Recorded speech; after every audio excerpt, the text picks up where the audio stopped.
할렐루야. 오늘도 주일 예배 나오신 모든 성도님들을 주님의 사랑으로 축복하고 환영합니다. 잘 오셨습니다.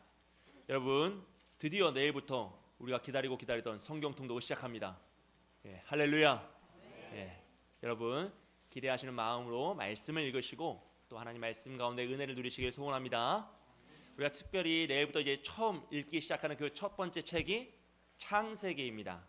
이 창세기는 히브리어로는 이제 베레시트라고 하고요, 헬라어로는 크티시스라고 표현합니다. 그 영어로는 여기서 크티시스 나와서 제네시스가 되는 것이죠. 자동차 이름이 아니라 창조, 기원, 시작이란 뜻입니다.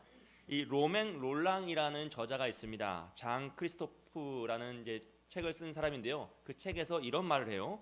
우리 인생이란 영화가 시작되고 15분 뒤에 들어온 영화관과 같다.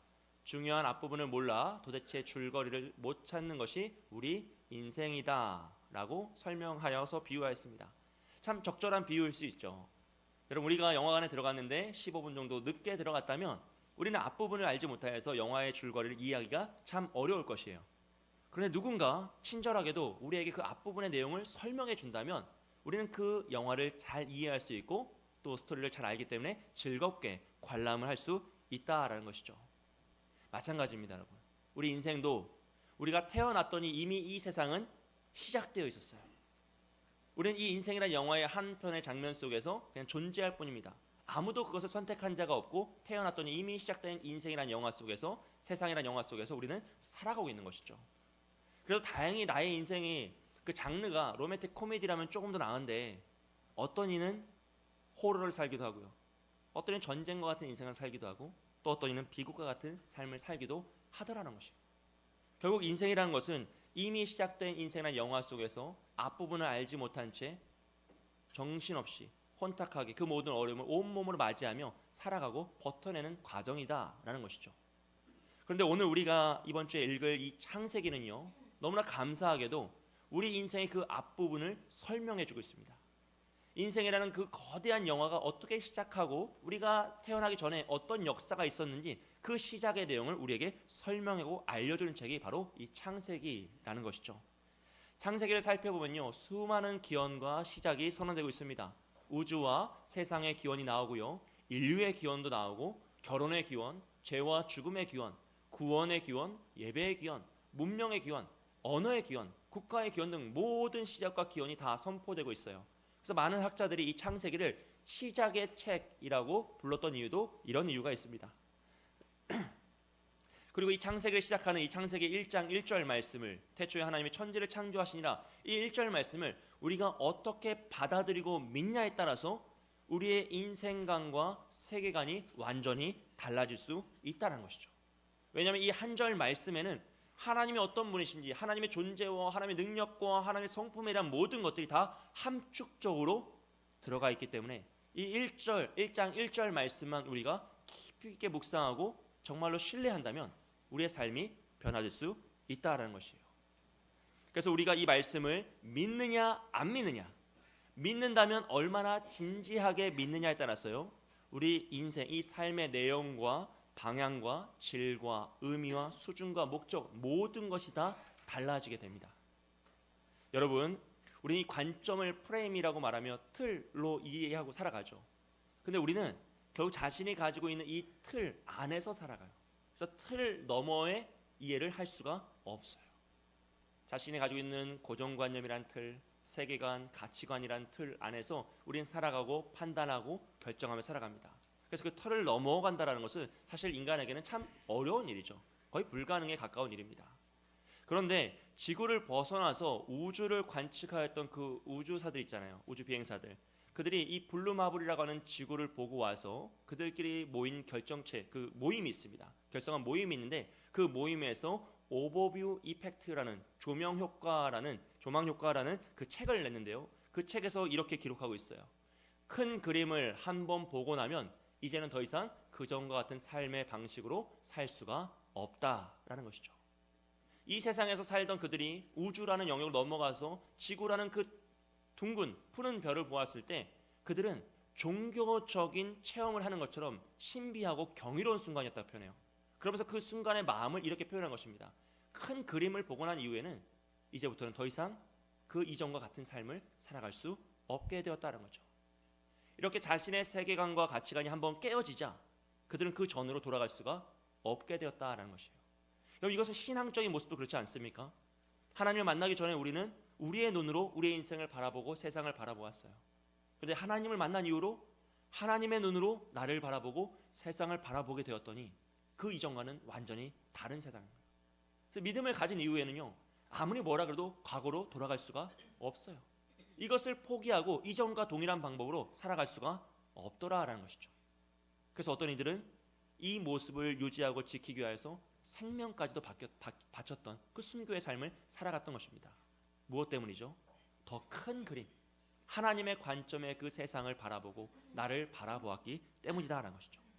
그럼 마찬가지로요, 우리가 이제 신앙생활 하면서 성경을 많이 읽으셨지 않습니까? 부분도 읽고 또 특별히 창세기는 더 많이 읽으셨어요? 안 읽으셨어요? 예, 누구나 다 창세기는 읽어요. 예, 누구나 다 창세기 정말 많이 읽었어요, 우리가. 그런데 이번에 이 성경 통독을 하시면서 이 창세기를, 이 말씀을 내가 얼마나 더 진지하게 정말 믿음으로 읽고 받아들이냐에 따라서 우리가 가지고 있는 이 세계관과 인생관과 가치관이 변화될 수 있다는 것이죠. 바라기는 내일부터 시작되는 이 성경 통독을 통하여서 여러분에게 새로운 신비하고 경이로운 순간이, 그런 탄식들과 감격스러운 그런 순간이 나타나시길 주님의 이름으로 축복드립니다. 이 성경을 읽으실 때 우리가 꼭 기억해야 할 사실이 있는데요, 첫째로는 성경의 제1차 독자입니다. 독자라는 것은 성경을 읽는 사람들이잖아요. 그러니까 우리도 다 독자예요. 그런데 문제는 우리는 1차 독자가 아니라 2차 독자죠. 1차 독자는 그 성경이 주어질 때 그 말씀을 받았던 사람들입니다. 그래서 그 모든 성경의 말씀은요, 그 1차 독자들의 상황과 환경과 문제에 적합하게 그들을 해결하기 위해서, 설명하기 위해서 그들을 이해할 수 있는 언어로 쓰였어요. 그렇기 때문에 이 1차 독자를 이해하고 아는 것이 우리에게 이 성경을 이해하는 데 큰 도움을 준다라는 것을 의미합니다. 그런 그들에게 하나님께서는요, 말씀을 주실 때 항상 그 독자를 배려하면서 주시죠. 그리고 이 창세기의 1차 독자는 누구겠습니까? 이스라엘 백성들이에요. 특별히 애굽에서 지금 막 탈출해서 나온 이스라엘 백성들이 바로 이 창세기의 1차 독자들이라는 것이죠. 하나님은 모세를 통하여 모세오경이라는 그 성경의 말씀을 1차 독자들인 이스라엘 백성들에게 주셨어요. 그럼 모세오경이 뭔지 다 아시죠? 창세기, 출애굽기, 레위기, 민수기, 신명기, 성경 앞에 있는 그 5가지 책을 모세오경이라고 합니다. 좋은 교회를 다니시는 분들은 이 정도 다 아셔야 돼요. 이제 눈치껏 다 아는 게 우리는 창세기, 출애굽기, 레위기, 민수기, 신명기, 이 5권의 책을 하나님은 모세를 통하여서 이스라엘 백성들에게 주셨다. 그 이스라엘 백성들은 지금 막 애굽을 탈출하여 나온 종이었던 사람들이 자유를 얻은 그런 사람들이라는 거죠. 그래서 하나님은 그들이 이해할 수 있는 언어, 그들이 가지고 있는 세계관, 가치관을 통하여서 이 말씀을 주십니다. 그 당시 사람들이 지구가 둥근 것을 알았어요, 몰랐어요? 몰라요. 지구가 태양을 돈다? 그런 거 모릅니다. 그것은 어떤 의미에서 그들의 상식이었어요. 그렇기 때문에 이 창세기는 철저히 그 시대의 우주관과 세계관을 배려하여서 눈높이를 낮춰서 이스라엘 백성들이 이해할 수 있도록 주신 말씀이에요. 여러분, 사실 우리도 그렇지 않습니까? 어린 자녀가 무엇인가를 물어보면 우리가 있는 그대로 설명합니까? 아니면 그들이 이해할 수 있게끔 낮춰서 설명합니까? 당연한 거죠. 그걸 하지 않으면 서로 소통할 수 없기 때문이에요. 제가 전도사 1년차, 2년차 때 늘 이런 실수를 늘 모든 전사님들이 다 해요. 신대원에 들어갔습니다. 들어가서 조직신학을 배우는데 너무 은혜가 넘치는 거예요. 그 조직신학이라는 건 성경에 있는 그런 신학들을 교리적으로 막 어렵게 만든 거거든요. 그러니까 바울도 알지 못하는 바울의 신학을 저희가 깨닫는 거예요. 그러니까 놀라운 은혜가 있죠. 그래서 그 교수님이 말씀하시면 너무 은혜를 받아가지고 그걸 제가 이제 주일에 초등학생 아이들을 앉혀놓고 막 설교를 하고 있는 거예요. 조직신학을. 근데 아무도 은혜를 안 받는 거예요. 나는 너무 감격스러운 이 말씀을 얘들은 왜 깨닫지 못할까? 그 다음 주에 더 열심히 준비해야겠다. 또 조직신학을 열심히 공부해가지고 그걸 그대로 이제 선포하고 있는 거죠. 아무도 은혜를 받지 못하더라는 거죠. 왜 그렇습니까? 그들이 이해할 수 있는 언어가 아니잖아요. 저는 대학교 4년 동안 신학을 공부했고 수백 권의 책을 읽었고 또 신대원에서 또 공부를 하고 있으니까 이 말씀이 이해되는 거지.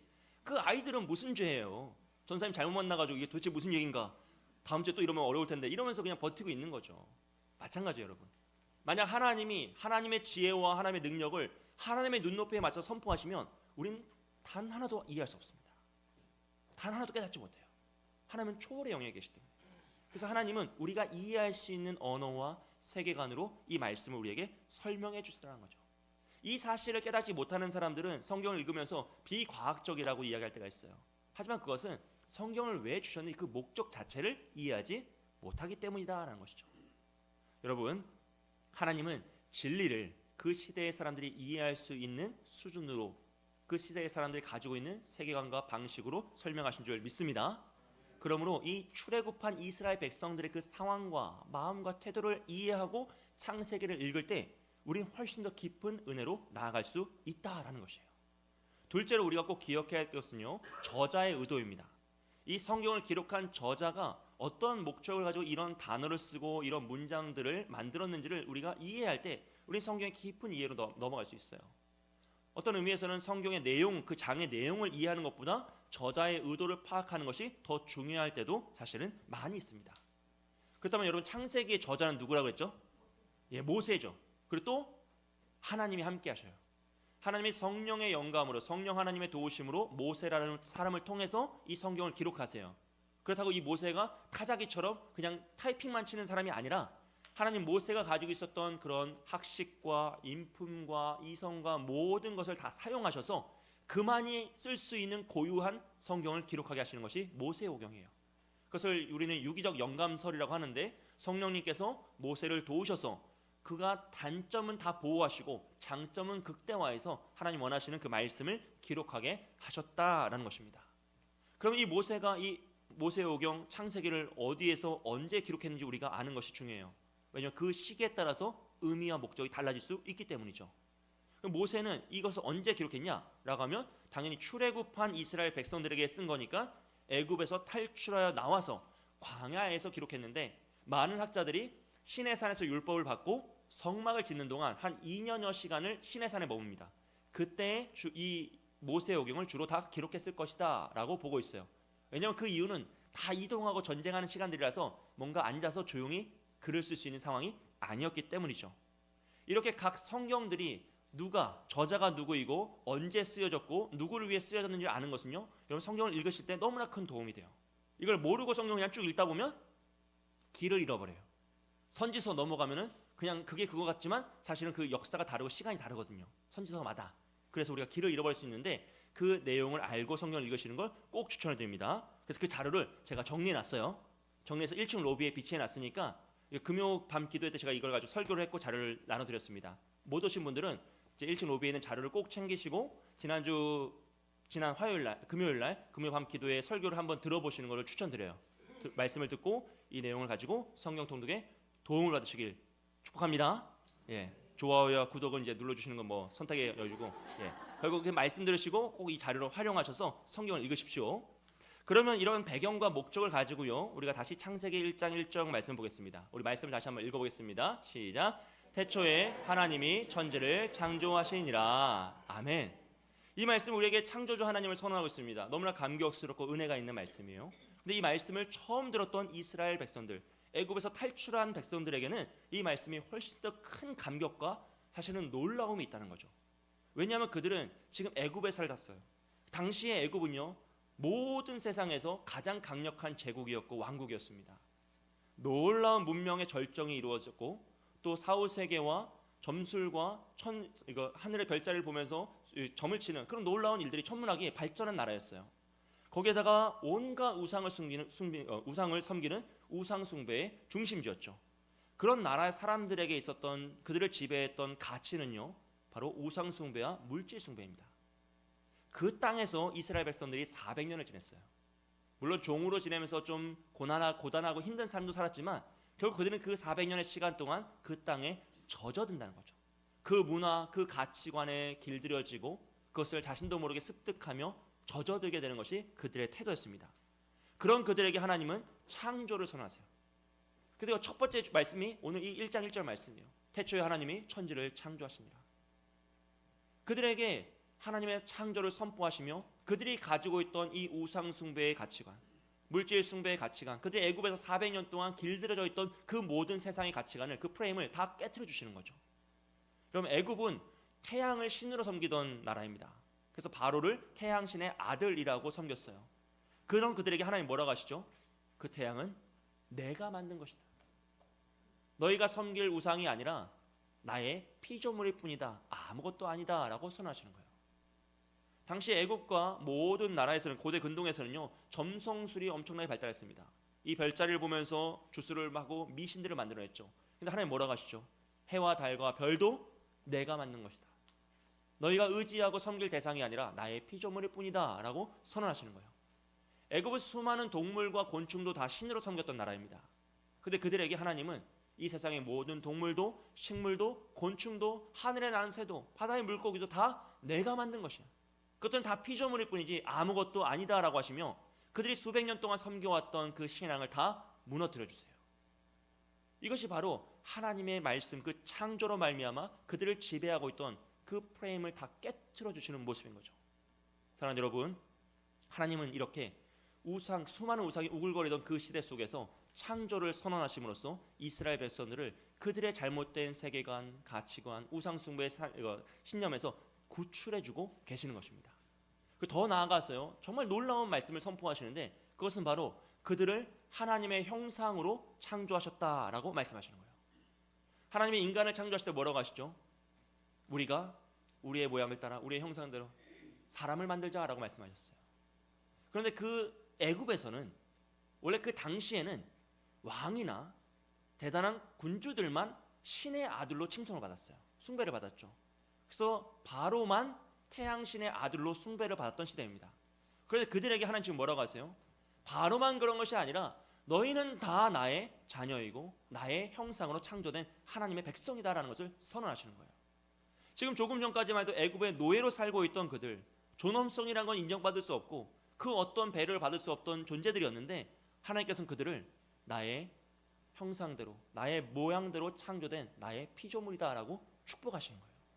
그 말씀을 이스라엘 백성들이 들었을 때요, 얼마나 놀랐을까요?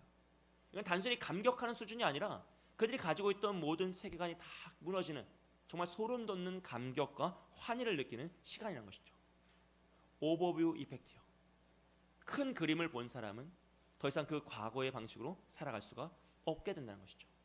하나님께서 그들이 가지고 있던 그 우상 숭배의 세계관, 그들을 지배하고 있던 모든 인생의 가치관, 운명론, 모든 것들을 다 깨트려 주시고 하나님의 창조를 선언하고 계시다라는 것입니다. 할렐루야. 사랑하는 여러분, 출애굽을 배경으로 창세기를 읽으면요, 이렇게 깊은 은혜가 있습니다. 그리고 하나님께서는 오늘 우리에게도 이 말씀을 주신 줄 믿습니다.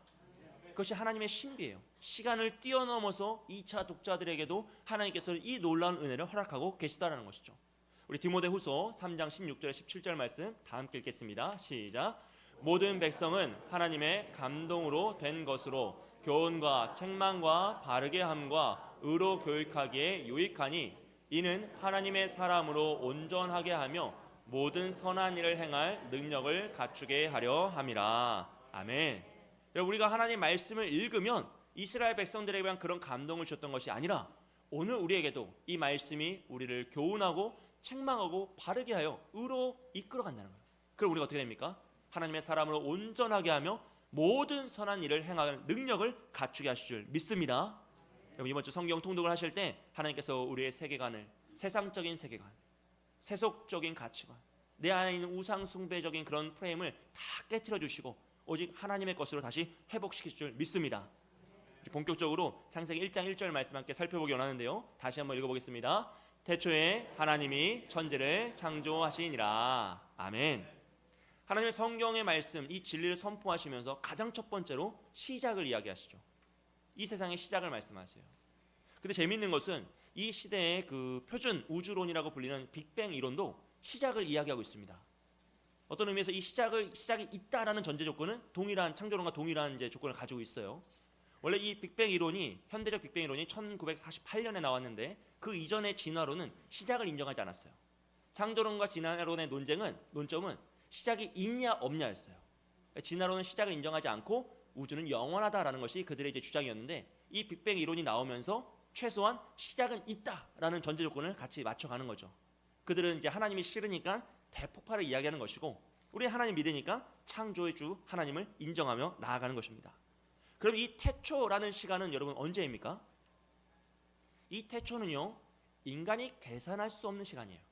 그래서 일부러 태초라고 표현하신 거예요. 왜냐하면 이 시간은 하나님이 창조하셨고요. 또 우리에게 이 시간의 신비를 허락하지 않으셨어요. 시간의 주권은 오직 하나님에게만 있습니다. 우리는 시간을 통제할 수 없고 시간을 조절할 수 없어요. 시간 속에 살아가는 그 존재로만 살아가는 것이죠. 그래서 성경의 1차 독자였던 이스라엘 백성들에게도요, 하나님은 내가 몇 년 전에, 몇천 년 전에 이 세상을 만들었다라고 설명해 주지 않으세요. 그냥 태초에 하나님이 이 일을 행하셨다라고 선포하시죠. 왜냐하면 시간의 주체가 하나님이시기 때문에 모든 시간을 하나님의 기준으로 선포합니다. 인간의 설명과 설득이 요구하는 것이 아니라 오직 하나님께서 이 일을 행하셨다라고 선포하며 나아가는 것이죠. 인간은 언제나 시간을 자신의 기준으로 판단할 때가 많거든요. 참 교만한 거예요. 그래서 우리는 지금으로부터 몇 년 전, 지금으로부터 몇 시간 후에, 며칠 후에 다 언제가 기준이에요? 지금의 내가 기준이에요. 참 교만한 생각이죠. 하지만 여러분, 시간은 결코 단 한 번도 우리를 기준으로 운영되지 않는다는 것이에요. 성경은 시간의 기준이 오직 하나님께 있고 하나님을 통하여서만 운영된다라는 걸 설명해요. 그래서 이 시간이라는 것을 우리에게 기준에 두는 것이 아니라 오직 하나님께 두고 하나님께서 이루신 일을 선포하며 나아갈 때 우리는 그 하나님을 신뢰하며 나아간다라는 것이죠. 만약 이 시간을 알고 있다라고 말하는 사람이 있으면 어떻게 돼요? 이단이 되는 겁니다, 여러분. 창조와 종말에 대해서 내가 시간을 알고 있다라고 말하는 건 이단이에요. 그쪽으로 가시면 안 돼요. 큰일 나는 거예요. 우리는 우리에게 허락된 하나님의 영역만 이해하고 믿음으로 가는 거고 하나님이 모든 것을 이루신다라는 걸 신뢰하며 나아가는 것이죠. 그리고 이 태초라는 단어는 히브리어로 베레시트라는 단어를 쓰는데요. 여기 이제 베라는 단어와 레시트라는 단어가 합쳐진 거예요. 이 베는 베트라고 해서 집으로도 해석이 되고 또 이렇게 명사와 합칠 때는 전치사로 사용됩니다. 그래서 베가 뭐뭐 때문에, 뭐뭐를 통하여, 뭐뭐 안에, 뭐뭐를 위하여 뭐 이런 의미가 해석되고요. 이 레시트라는 단어는 처음, 시작이란 단어예요. 근데 이 레시트란 단어가 성경에서 어디에 쓰이냐면 이스라엘 백성이 약속의 땅에 들어가서 첫 열매를 딸 때 그 첫 열매가 레시트예요. 그 레시트는 어떻게 하죠? 하나님께 바쳐야 되죠. 첫 열매를 바쳐야 되죠. 그런 레시트이고 또 고린도 전서에서는 그리스도께서 죽은 자 가운데서 부활하사 살아나서 잠자는 자들 첫 열매가 되셨다라고 표현할 때 이 레시트라는 단어를 씁니다. 그러니까 이 레시트는 성경에서 많은 곳에서 다 처음, 시작, 첫 열매를 의미할 때 사용되는데 이 모든 단어들의 의미가 어디로 모이냐면 예수 그리스도에게로 모인다는 거죠. 본질적인 의미는 다 예수 그리스도에게 모입니다. 그렇다면 이 창세기 1장 1절을 우리는 이렇게 해석할 수 있는, 의역하여서 해석할 수 있는 거죠. 그리스도 안에서 하나님께서 천지를 창조하시니라. 그리스도를 통하여 하나님께서 천지를 창조하시니라. 그리스도 때문에 하나님께서 천지를 창조하시니라 라는 말씀으로 해석할 수 있는 것이에요. 그것을 골로새서 1장 16절에서 이렇게 설명하고 있습니다. 다 같이 읽어보겠습니다. 만물이 그에게서 창조되되 하늘과 땅에서 보이는 것들과 보이지 않는 것들과 혹은 왕권들이나 주권들이나 통치자들이나 권세들이나 만물이 다 그로 말미암고 그를 위하여 창조되었고. 아멘. 뭐라고 이야기합니까? 만물이, 이 세상이 그에게서 창조되었고 그로 말미암아 창조되었고 그를 위하여 창조되었다라고 설명하고 있어요. 동일한 논리죠. 이게 신약에 와서 이미 예수 그리스도를 통하여 이렇게 선포되고 있는 것이고요. 그러니까 이 창세기 1장 1절에서 태초에라는 이 단어 하나에 온 이 세상의 역사의 시작과 모든 목적이 오직 예수 그리스도를 향하고 있다라는 것을 설명하고 있는 것이에요. 이걸 요한복음 1장 1절에서는 이렇게 설명하고 있죠. 태초에 말씀이 계시니라. 이 말씀이 하나님과 함께 계셨으니 이 말씀은 곧 하나님이시니라 라고 설명합니다. 그리고 이사야 선지자는요 이렇게 설명합니다. 이사야 46장 10절 말씀 다 함께 있습니다. 내가 시초부터 종말을 알리며 아직 이루지 아니한 일을 옛적부터 보이고 이르기를 나의 뜻이 설 것이니 내가 나의 모든 기뻐하는 것을 이루리라 하였노라. 아멘. 여기서 내가 시초부터 종말을 알리며 라고 설명하고 있어요. 이 시초는 태초입니다. 태초부터 뭘 알린다고요? 종말을 알겠대요. 그러니까 시작과 종말이 같이 가고 있다는 것이에요. 예수 그리스도를 통하여서 이 세상이 시작되고 예수를 통하여서 이 세상이 완성된다. 이것을 태초에라는 단어 속에 이미 다 포함되어 있다는 것이죠. 이걸 계시록에서는 뭐라고 하죠? 알파와 오메라가 납니다. 처음과 마지막이요. 그래서 창세기와 요한계시록이 붙어 있는 거예요. 창세기에서 창조로 이 세상이 시작되고 요한계시록에서 새 창조로 이 세상의 완성, 하나님의 모든 것이 완성되는 것이죠. 그래서 모든 역사가 태초에라는 이 한 단어 속에 오직 예수 그리스도를 통하여 위하여 그 안에서 이 세상이 창조되었고 처음과 마지막이신 예수 그리스도를 통하여서 이 세상이 완성될 것이다 라는 것을 다 선포하고 있는 것이에요. 이 태초라는 한 단어 속에 얼마나 신비한 의미가 있습니까? 그리고 더 나아가서요, 두 번째로 놀라운 것은요, 이 태초의 다음에 하나님을 선언한 것이죠. 태초에 하나님이라고 하면서 하나님을 선포하세요. 근데 이 하나님을 설명할 때는 엘로힘이라는 단어를 쓰는데 어디서 많이 들어보셨죠? 엘로힘이라는 하나님의 이름을 쓰는데 이 엘로힘은 복수입니다. 복수를 쓰고 있어요. 그러니까 성부, 성자, 성령 하나님, 삼위일체 하나님을 창세기 1장 1절에서 이미 선언하고 있는 것이죠. 하나님이 창조의 역사 가운데 홀로 행하신 것이 아니라 삼위일체 하나님이 함께 이 일을 이루어내셨다라고 표현하고 있고요. 더 나아가서 이 창조를 이루셨다라고 할 때 창조하신이라는 이 단어를 쓸 때는요, 동사를 쓸 때는 단수를 쓰고 있어요. 그러니까 주어는 복수인데 그들이 행한 일을 이룰 때는 단수를 써요. 그러니까 이것은 삼위일체의 신비를 완벽하게 설명하고 있는 것이죠. 이런 신비로움이 창세기 1장 1절에 다 나와 있다는 것이죠. 그래서 하나님이 우리를 창조하실 때 우리의 형상대로 우리의 모양을 따라 사람을 만들자라고 말씀하세요. 그리고 하나님이 천지를 만드셨다고 표현하잖아요. 이 천지를 만드셨다라는 원어를 보면 이 하늘과 땅인데 이 하늘이 단수가 아니라 이 하늘도 복수입니다. 그래서 하늘들을 만드셨다죠. 그래서 영어 성경에서 보면 heavens라고 표현되어 있는 것이 하늘들, 복수를 표현하는 것이에요. 이것을 우리는 다 이해하지 못했습니다. 창세기에서 이 말씀을 듣던 이스라엘 백성들 하늘들이라는 생각 자체를 못하죠. 왜요? 그들은 하늘밖에 없었거든요. 근데 오늘 시간이 흘러서 우리는 하늘 위에 하늘이 있다는 사실을 알고 있습니까? 모르고 있습니까? 알고 있습니다. 과학이 발전하고 천문학이 발전하면서 우리가 바라보는 이 대기권의 하늘 너머에 우주라는 공간이 있고요. 우주 너머에 은하계라는 공간이 있고 은하계 너머에 수많은 그 은하계들이 더 있더라.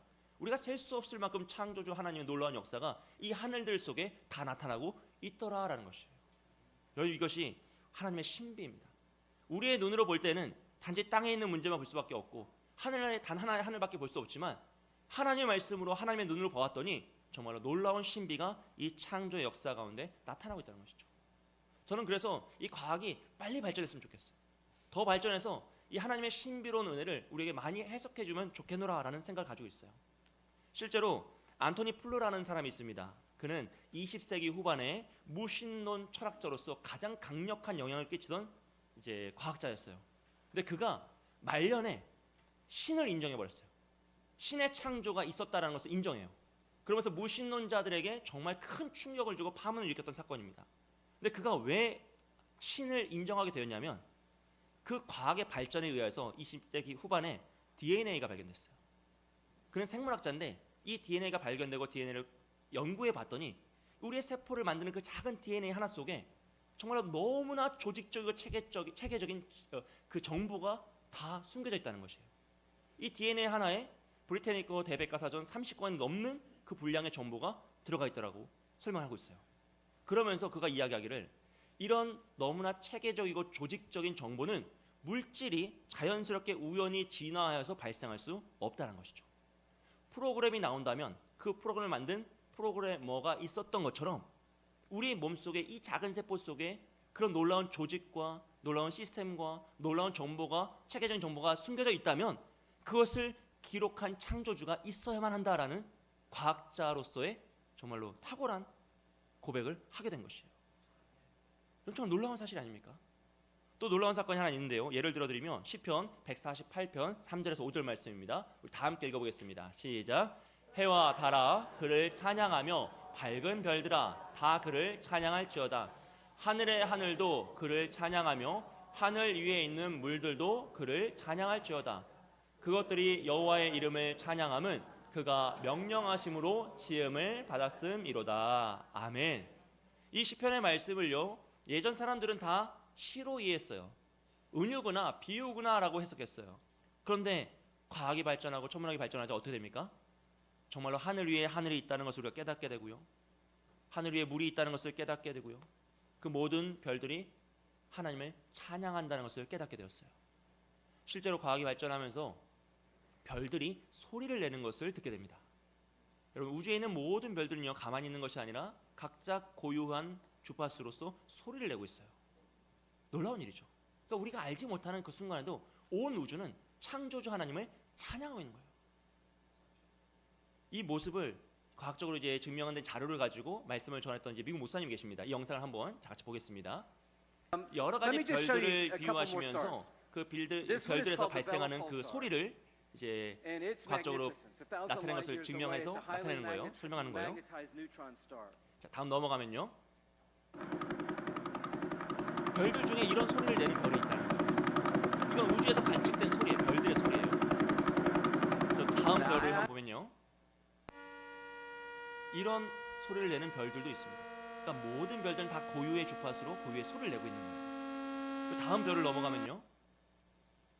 이건 이제 고래 소리인데 이 목사님이 고래, 흑동고래의 그 소리도 같이 적용해서 이 별들의 소리와 이제 합쳐서 이제 어떤 소리가 나는지 한번 보는 거예요. 다음요. 아까 그 별들의 소리를 합치고 거기에 이제 고래 소리를 더입히는 겁니다. You want to hear some whales? Okay, those same whales that you just saw. 네. 이게 유튜브에 별들의 소리라고 치면 나와요. 한 9분 정도 되는 영상인데 저희가 이제 다 볼 수는 없고 여러분, 그러니까 우리가 알지 못하는 이 순간에도요, 온 우주 만물은 하나님을 찬양하고 있어요. 왜요? 하나님께서 그들을 그렇게 지으셨기 때문이에요.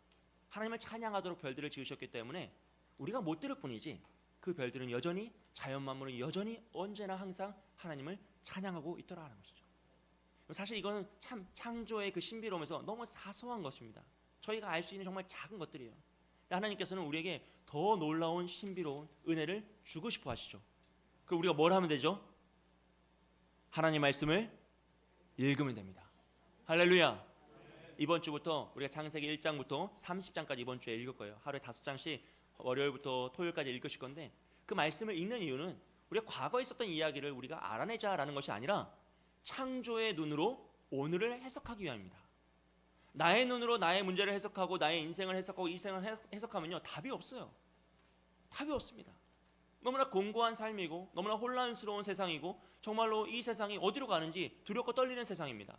그런데 창조주의 하나님의 눈으로 내 인생을 바라보면 이 세상이 아무리 흔들릴지라도 나를 지으신 하나님께서 나를 붙드시는 것이고, 이 세상이 아무리 험악하고 혼란스러울지라도 혼돈 속에서 질서를 만드신 하나님께서 이 세상을 운영하시기에 우리는 끝까지 믿음으로 그 길을 걸어갈 수 있게 된다는 것이에요. 사랑하는 여러분, 이번 한 주간 말씀을 읽으시면서 나를 지으신 분은 하나님이시다라, 나를 창조하신 분은 하나님이시다라는 그 마음으로 이 말씀을 읽으십시오. 그리고 그 눈으로 여러분의 삶을 바라보세요. 그러면 정말로 무에서 유를 창조하신 하나님이 여러분의 문제에 해답을 찾지 못하시겠습니까? 우리의 아픔을 해결하지 못하시겠습니까? 우리의 약함을 강건함을 회복시키지 못하시겠습니까? 할렐루야. 하나님 불가능이 없으신 하나님, 그 하나님의 눈으로 우리의 문제를 해석하시고 붙잡고 기도하십시오. 특별히 상황과 환경이 어려우신 분들 계시다면요, 하나님은 혼란스러운 질서가 없는 그 순간에 질서를 만드시고 이 세상의 자연을, 섭리를 만드셨어요. 하나님께서 그 말씀을 붙잡고 기도할 때 우리 상황과 모든 혼탁스러운 이 상황 가운데 하나님께서 새로운 질서를 허락해 주시고 평안을 허락하실 줄 믿습니다. 사랑하는 여러분, 이번 한 주간 정말로 이 말씀을 읽으시면서 창조주의 하나님의 그 은혜를 누리시는 저와 여러분이 되시게 주님의 이름으로 축복드립니다. 지금 함께 기도하겠습니다. 말씀 붙잡고 함께 기도하며 나아갈 때, 하나님, 정말로 내 안에 있는 세상의 가치관과 세계관, 인생관, 모든 잘못된 이 틀들이, 고정관념들이 하나님의 창조와 그 말씀을 붙잡고 나아갈 때 변화되게 하여 주옵소서. 아버지, 깨트릴 것은 깨트려 주시고 회복시킬 것은 회복시켜 주셔서 정말로 오늘부터 시작되는 이 말씀 통독을 통하여서 우리가 하나님의 은혜를 누리게 하여 주시고 하나님의 눈으로 나의 삶을 바라보고 이 세상을 바라보며 나의 가정과 나의 자녀를 바라보게 하여 주옵소서. 또 오늘부터 시작되는 우리 목장 모임의 은혜 위에 은혜를 더하시길 소원합니다. 우리 모든 성도들이 교제를 누리며 나아갈 때 정말 서로 사랑하게 하여 주시고 이 안에 큰 기쁨의 교제가 이루어지게 해달라고, 정말 큰 그림을 한번 보고 난 이후엔 이제는 더 이상 그 전과 같은 삶을 살아갈 수 없는 것처럼 우리도 하나님의 눈으로 이 세상을 바라본 이후론 더 이상 과거로 돌아갈 수 없음을 믿사오니 우리를 붙잡아 달라고, 우리 자신을 위하여서 우리 목장 모임 위해서 함께 기도